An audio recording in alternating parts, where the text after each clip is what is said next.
Hello everyone, this is Ahmad Hussain and you are watching AMU studios के episode. और आज मैं जिस सब्जेक्ट के ऊपर बात करने वाला हूँ वो सब्जेक्ट बड़ा ही इंटरेस्टिंग है।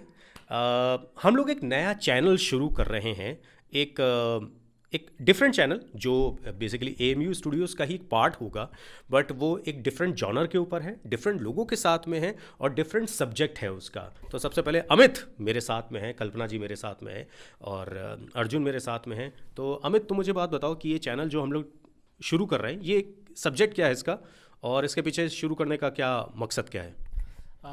ये जो नया चैनल हम शुरू करने जा रहे हैं, ये बेसिकली एक फूड फूड रिव्यू चैनल है। इसमें हम लोग लखनऊ में, अभी फ़िलहाल लखनऊ में तरह जगह जगह के रेस्टोरेंट्स और स्ट्रीट फूड जो हैं वहाँ पे जाएंगे, उनको रिव्यूज़ करेंगे।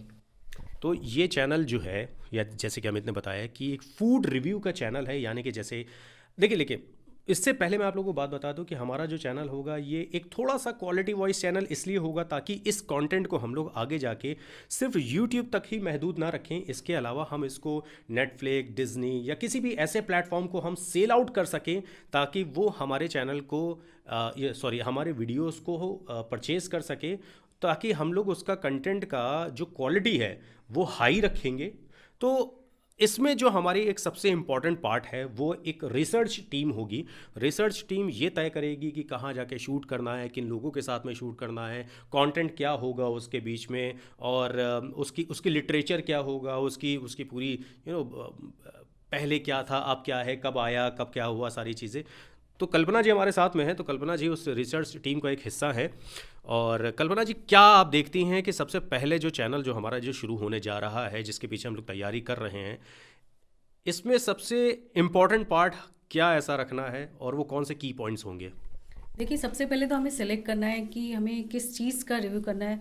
तो जो हम लोग अभी डिसाइड कर रहे थे, यंगस्टर्स कॉफ़ी शॉप ज़्यादा जाते हैं आजकल, काफ़ी नई नई शॉप्स खुल गई हैं और उसमें कितनी वैरायटी मिलती है, क्या क्या पॉइंट्स हैं। तो उसको प्रेजेंट करने के लिए हमें एंकर की ज़रूरत होगी। तो एक एंकर इसलिए ज़रूरी है कि वो प्रॉपरली प्रेजेंट कर सके और कम्युनिकेट कर सके। उसके अलावा हमें एक टेक्निकल टीम चाहिए होगी जो कि कैमरा प्लेसमेंट, कैसे ऑडियो क्वालिटी हमें अच्छी रखनी है, वीडियो क्वालिटी अच्छी करनी है, और फाइनली उसकी एडिटिंग के लिए हमें चाहिए होगा एक। तो अर्जुन, तो मुझे एक बात बताओ कि हमें जो जैसे कल्पना जी ने बताया कि एक एंकर बहुत इंपॉर्टेंट पार्ट है, तो उस एंकर में क्या क्या क्वालिटीज़ होनी चाहिए? मेरे हिसाब से जो चैनल कैमरे पे देख के बताओ, मेरे ताकि हिसाब से ताकि वो एंकर सुन सके, अगर वो एंकरिंग करना चाहती हो तो वो हम लोगों से अप्रोच कर सके।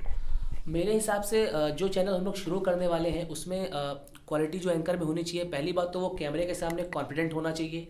दूसरी चीज़ उसका ड्रेसिंग सेंस और भी सारी चीज़ें, बोलने का तरीका, कैसे हमें चीज़ों को प्रेजेंट करना है दूसरे के सामने, वो बहुत अच्छा होना चाहिए। क्योंकि जब तक प्रेजेंटेशन अच्छा नहीं होगा हमारा, तब तक ऑडियंस हमसे जुड़ नहीं पाएगी, और जब तक ऑडियंस नहीं जुड़ेगी तब तक हम अपने चैनल को अच्छे से सर्वाइव नहीं कर पाएंगे। तो ये एक बहुत ज़रूरी चीज़ है, बहुत अहम पार्ट है कि हमें ऐसे एंकर की ज़रूरत है जो अच्छे से कॉन्फिडेंट होकर कैमरे के सामने अपनी चीज़ों को अच्छे से प्रेजेंट कर पाए। तो मैं उन लोगों से भी कहना चाहता हूं कि हमको एक फ़ीमेल एंकर की अभी ज़रूरत है, जिसके साथ हम अपने तकरीबन 100 एपिसोड कंप्लीट कर सके। लखनऊ की ही एंकर हो तो ज़्यादा बेहतर रहेगा, और वो अगर हमारे साथ जुड़ के काम करना चाहें तो बहुत अच्छा रहेगा। तो अगर आप लोग करना चाहती हैं ये काम, और तो प्लीज़ हम लोग को अप्रोच करिएगा। और डिस्क्लेमर में मैं कल्पना जी का नंबर दे दूंगा, आप उनसे कांटेक्ट कर सकती हैं। अगर आपको अपना ऑडिशन वीडियो भेजना है, आपको अपना बात करनी है कि किस तरह का क्या सब्जेक्ट होना चाहिए और किस तरह की आप लोग एंकर ढूंढ रहे हैं, वगैरह वगैरह वगैरह। और मैं आप लोगों को एक बात बता दूं कि ये जो चैनल है ये AMU स्टूडियोज़ का एक पार्ट होगा, बट ये चैनल एक सेपरेट बेस होगा, इसका एकदम स्क्रैच से हम लोग शुरू करेंगे और इसको एक लेवल पर लेके जाएंगे। और एक अच्छी क्वालिटी निकालने के पीछे मैं काफ़ी दिनों से सोच रहा था। तो इन लोगों को मैं अभी शुरुआत इन लोगों के साथ में कर रहा हूँ, बाकी इन लोगों को मैं हैंड ओवर कर दूंगा। चूँकि भाई देखिए, ये लोग मेरे स्टूडेंट हैं और मैं चाहता ये हूँ कि सिर्फ ऐसा ना हो कि मुझसे पढ़ें, और मैं चाहता ये हूँ कि वो लोग किसी एक मुकाम पे पहुँच सकें। तो जैसे भी हेल्प हो सकती है भाई हम लोग करते हैं उस सारी चीज़ों को लेके। अच्छा, मुझे एक बात बताओ अमित, कि सिर्फ पढ़ना ही ज़रूरी नहीं है, इम्प्लीमेंट करना भी ज़रूरी है, ऐसा क्यों है? सर, इम्प्लीमेंटेशन सबसे मेन पार्ट है। पढ़ने के लिए तो हम आपके पास आए, आपने हमें ये चीज़ें बता दी कि ऐसे ऐसे चीज़ें करनी है, बट जब तक हम उस चीज़ को प्रैक्टिस नहीं करेंगे, हम उस चीज़ पे कॉन्फिडेंट नहीं हो पाएंगे, उस चीज़ के मास्टर नहीं बन पाएंगे। अनटिल एंड अनलेस हम किसी चीज़ के मास्टर हम वो चीज़ सही से कर ही नहीं पाएंगे। सो सीखने के लिए तो हमने एक बार को चीज़ सीख ली, बट उसे प्रैक्टिस करना बहुत ज़रूरी है। उसके लिए हमें चीज़ को इम्प्लीमेंट करना पड़ेगा, हम जो चीज़ करना चाह रहे हैं उसके लिए। और ये अपॉर्चुनिटी एक हो सकती है इन लोगों के लिए, क्योंकि लखनऊ में अगर डबिंग और सिंक्रोनाइजेशन का काम नहीं है, अगर फॉर एग्जांपल अगर नहीं है, तो इसका मतलब ये तो नहीं कि लोग काम नहीं कर सकते। इन लोगों की शोरील भी तैयार होगी कि बैक एंड में आप लोग कैसे काम करते हैं, फ्रंट एंड पे आप लोग कैसे काम करते हैं, तो इन सब सारी चीज़ों के बारे में भी पता लगेगा आप लोगों को। तो क्या एक्साइटमेंट चल रही है, कि क्या सोच रहे हैं कि हमारा चैनल जो होगा वो कैसे रन करेगा, कैसे स्टेप बाय स्टेप क्या होगा, सबसे पहला स्टेप क्या होगा? देखिए, सबसे पहला स्टेप तो हम लोगों ने डिसाइड किया कि हम लोग लोकेलिटी चूज़ करेंगे, वहाँ पे कौन सा फूड जॉइंट सेलेक्ट करेंगे, उसकी डिटेल्स निकालेंगे, डॉक्यूमेंट करेंगे प्रॉपरली, और एक टेक्निकल टीम हमारी डॉक्यूमेंट करेगी कि हमें क्या क्या इक्विपमेंट्स चाहिए होंगे, उससे कैसे शूट करेंगे उसको। फिर एंकर जो हमें मिलेगी उसको हमें प्रॉपरली गाइड करना होगा, उसको नॉलेज देनी होगी उसके बारे में कि उसे कितना बोलना है, किस चीज़ के बारे में इंक्वायरी करनी है और कैसे लोगों तक पहुंचाना है। तो अर्जुन, तुम मुझे एक बात बताओ कि जैसे शुरुआत में तुम आए थे, तुम मुझसे कह रहे थे कि तुम्हें डबिंग सीखनी है, वॉइस ओवर सीखना है, तो वॉइस ओवर सीख लिया, डबिंग सीख ली तुमने। अच्छा, पहली चीज़ तो मैं आप सब लोग को बता दूँ कि ये 2-4 दिन का काम नहीं था, ये लोग भी काफ़ी वक्त से पहले से लगे हुए हैं और अभी लगे रहेंगे। तो करते करते सीखना या सीख के करने में फ़र्क क्या होता है? मेरे हिसाब से करते करते सीखना और सीखते सीखते करना ज़्यादा बेनिफिशियल है मेरे हिसाब से, क्योंकि जब मैं शुरू में यहाँ पे आया था तो मुझे लगता था कि 2-4 दिन का काम है, 2-4 महीने का काम है, बस जल्दी से हम सीख जाएंगे और दूसरी चीज़ करने लगेंगे। लेकिन इतना आसान है नहीं, चीज़ें सीखने में वक्त लगता है, समय लगता है और समय देना पड़ता है। तो मैंने अभी तक ये सीखा है कि सीखते सीखते चीज़ों को करना वो ज़्यादा बेनिफिशियल है, और हम लोगों ने अभी तक काफ़ी सारी चीज़ें सीखी हैं और काफ़ी आगे अभी हमें जाना है और एक नए मुकाम पे पहुंचना है। तो उसके लिए सारी चीज़ें सीखना और उसको इम्प्लीमेंट भी करना, क्योंकि खाली सीखने से चीज़ें होने वाली नहीं है। जब तक हम उस चीज़ को इम्प्लीमेंट नहीं करेंगे तब तक रिजल्ट निकल कर नहीं आएगा। तो ये बहुत ज़रूरी है और वही हम लोग कर रहे हैं और उसी कोशिश में लगे हैं कि आगे से चीज़ें बेहतर होती जाएँ। तो जैसे कि मैंने बताया, आप सब लोग को भी बताया, इन लोग को भी बताया कि मैं ऐसे डिफरेंट डिफरेंट और भी बहुत सारे चैनल को इस्टेब्लिश करने की पूरी कोशिश कर रहा हूँ।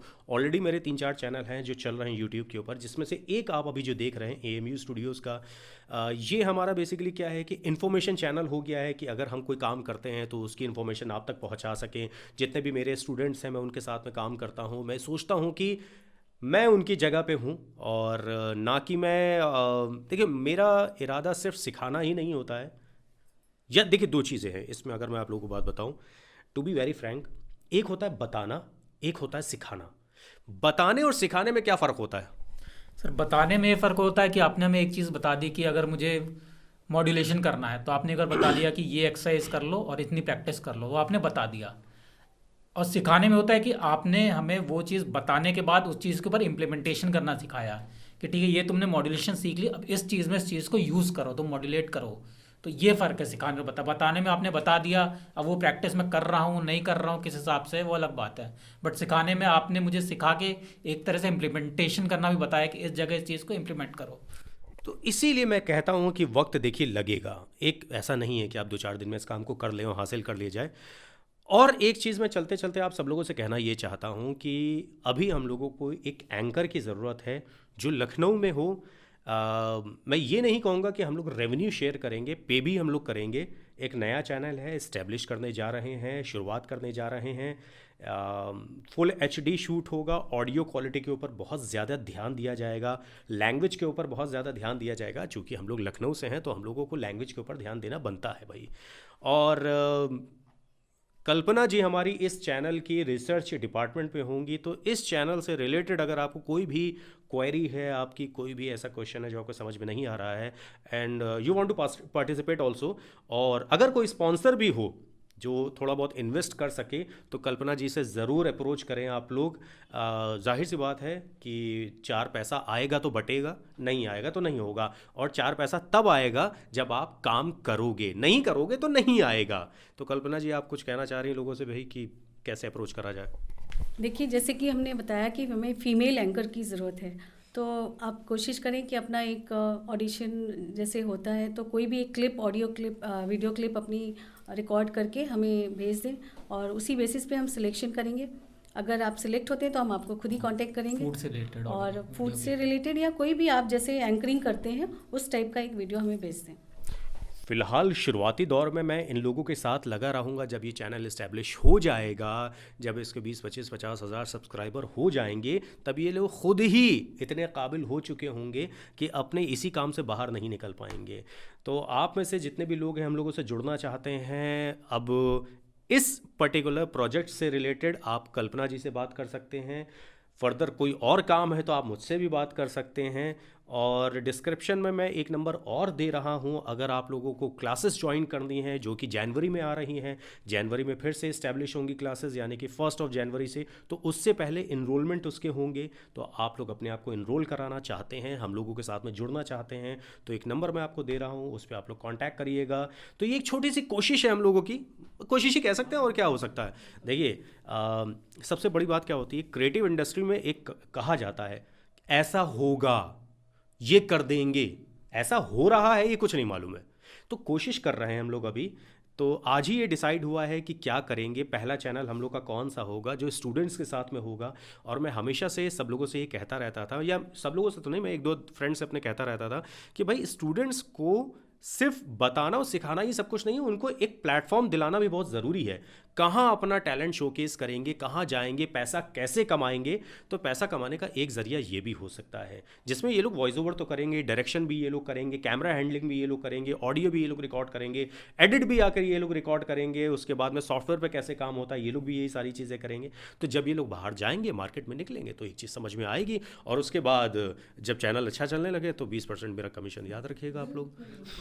तो चलिए, मुझे दीजिए इजाज़त। और कोई भी इन्फॉर्मेशन लेनी हो तो कल्पना जी का नंबर है अवेलेबल, मेरा नंबर अवेलेबल है। क्लासेस से रिलेटेड कोई भी इन्फॉर्मेशन लेनी हो, जुड़ना हो मुझसे, तो मुझसे आप बात कर सकते हैं। इस पर्टिकुलर सब्जेक्ट से रिलेटेड अगर कोई भी इन्फॉर्मेशन आप लोग को लेनी हो तो कल्पना जी उसके लिए। तो चलिए, हम लोगों को दीजिए इजाज़त और खुदा हाफिज़, bye bye, tata, see you, sayonara. Okay.